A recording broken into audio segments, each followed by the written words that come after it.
Hang on. I said hold on, damn it. Luffy, I swear, if this is you calling about dinner again, you can forget it. I told you, it's not ready yet. Just be patient. Sorry about that, Sanji. It's just me. Oh, Robin, what a pleasant surprise. What can I do for you, ma'am? Well, I was going to ask about dinner myself, actually. It's a shame that it's not ready yet, but I understand you can't rush art. Why are you asking? Do you want something right now, my dear? Is there anything I can do for you? Well, if it's not too much trouble. Trouble? Of course it's no trouble. No trouble at all. Certainly not. Just let me know what you want, my goddess. Well, some tempura would be lovely right now. Tempura? Absolutely. Certainly. No problem whatsoever. Oh, but don't you have a show to do today as well? Have no fear, Robin, my darling. Watch as I, your chef extraordinaire, deftly prepares your snack and films a new episode, all in one swift movement. I see. Well, I look forward to it, Mr. Chef.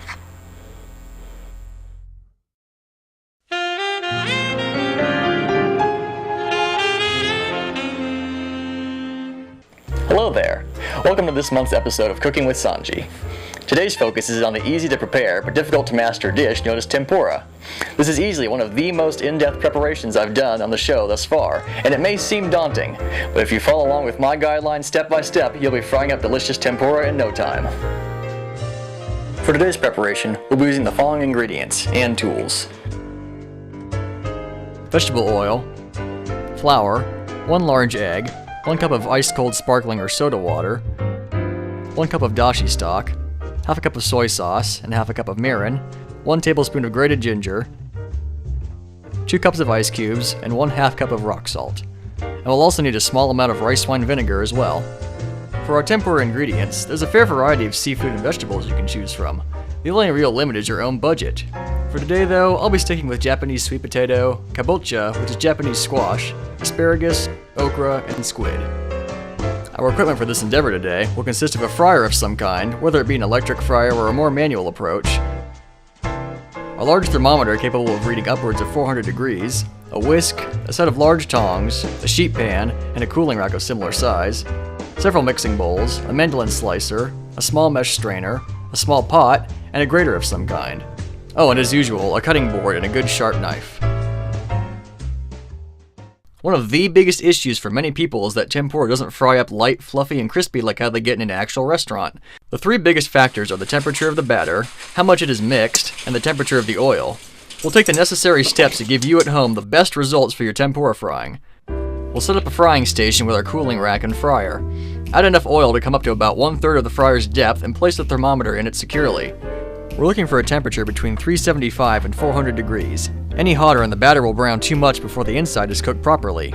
Be sure to keep a close eye on the thermometer and adjust the temperature as needed during the following prep. In regards to keeping the batter cold, we'll be chilling our bowls and water for the first half of the prepping procedure. Now, while we're at it, we may as well begin prepping our dipping sauce as well. Add about 1 cup of water to the small pot and bring it to a boil.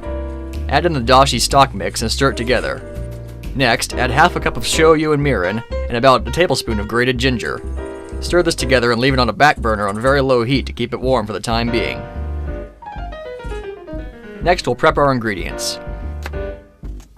Wash, cut, and prep your choice of tempura ingredients. If you're using a sweet potato, place the slices into a bowl filled with cold water and a bit of the rice wine vinegar. This will help to leach out some of the excess starch from it and preserve their appearance before frying. Finally, we'll tackle the batter, one of the most temperamental parts of making tempura. Excuse the god-awful pun there. Before that though, be sure to retrieve your potato slices and dry them off properly before this step. Instead of plain tap water, we're using ice-cold soda water. The carbonation from it will help make the finished product light and crisp. Finally, add in the flour. On average, a cup of flour is about enough for these proportions. However, we don't want the batter to be too thick like a typical batter. We're looking for something that just barely clings to whatever is dipped into it. Mix the flour in small amounts as well, and take care not to mix it too much. Overmixing the batter will result in activation of wheat gluten, which causes the flour mixture to become very chewy and dough-like when fried.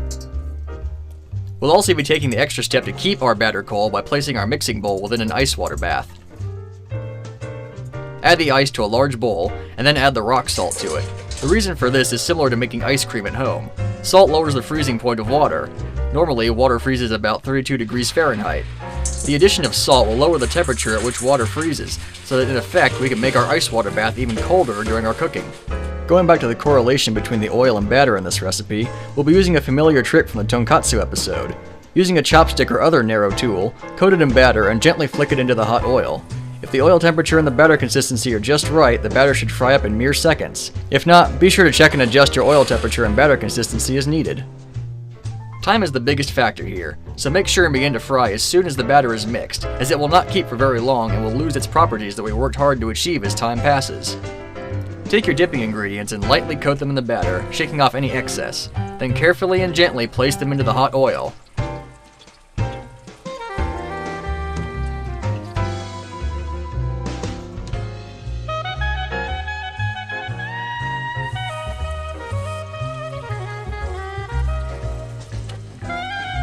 And one other important note, be sure to strain out as much particulate as you can, as leaving it in the oil can cause your tempura pieces to become discolored and less appealing on the plate. Plus, you can always save them for if you're making crunch rolls or okonomiyaki at home, but that's a different episode for a later time.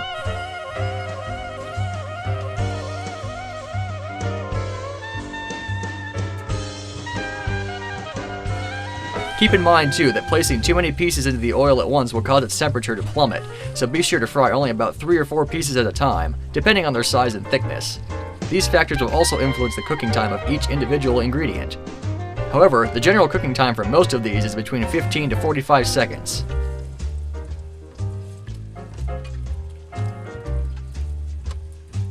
Once all of your pieces have been fried up and cooled, plate them up and serve them alongside a healthy serving of the dipping sauce. And there we go, hot, fresh mixed tempura with dipping sauce. I hope you've enjoyed this month's episode. As always, be sure to like, comment, and subscribe to Senshi-Kan's YouTube channel, as well as their Facebook page to keep up to date on the convention and its progress. As well, check out my Facebook page and Twitter, AK Pirate Prince, where I showcase the finer points of cooking and cosplay. Until next time, everybody, itadakimasu, bon appetit, and happy cooking!